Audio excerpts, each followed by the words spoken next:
Brothers, Allah subhanahu wa ta'ala, He has created us for two sole purposes.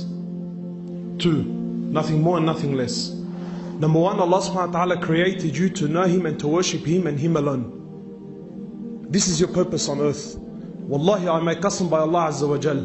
You were not created to buy houses, build cars, and buy this and sell that, and go fishing, and go here and go there. None of this pleases Allah subhanahu wa ta'ala. You were created to worship Him and Him alone.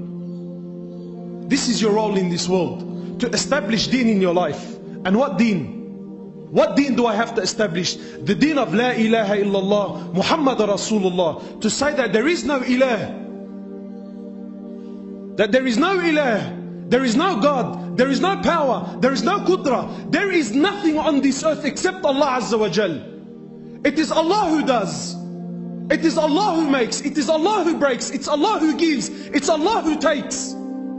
To understand this, and not just to say it on the tongue. You see, everyone says this on the tongue. No, this is not what Allah subhanahu wa ta'ala is looking for. Allah subhanahu wa ta'ala says that no child or no money or nothing will make you successful on that day, illa, except those who come to Allah biqalbin what? Salim.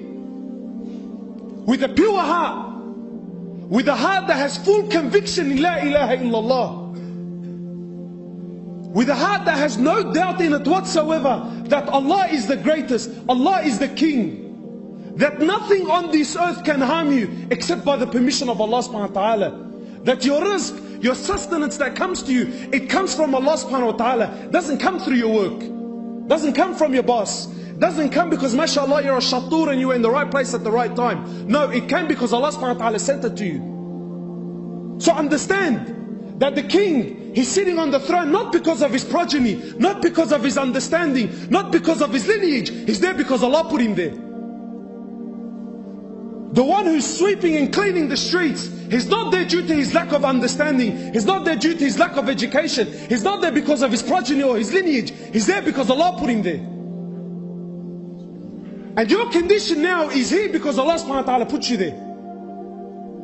So it is your job to understand this is what Allah subhanahu wa ta'ala wants to see. That La ilah, that there is no God, there is no might, illallah. And what's the other thing? That Muhammad sallallahu alayhi wasallam is Rasulullah. That his path and his way is not the best. The way of Muhammad sallallahu alayhi wasallam, it's not the best way. It's the only way. And wallah al-azim, until you understand this fully, you will forever suffer. This is what Allah subhanahu wa ta'ala wants from you. To establish deen in your life. To bring full deen.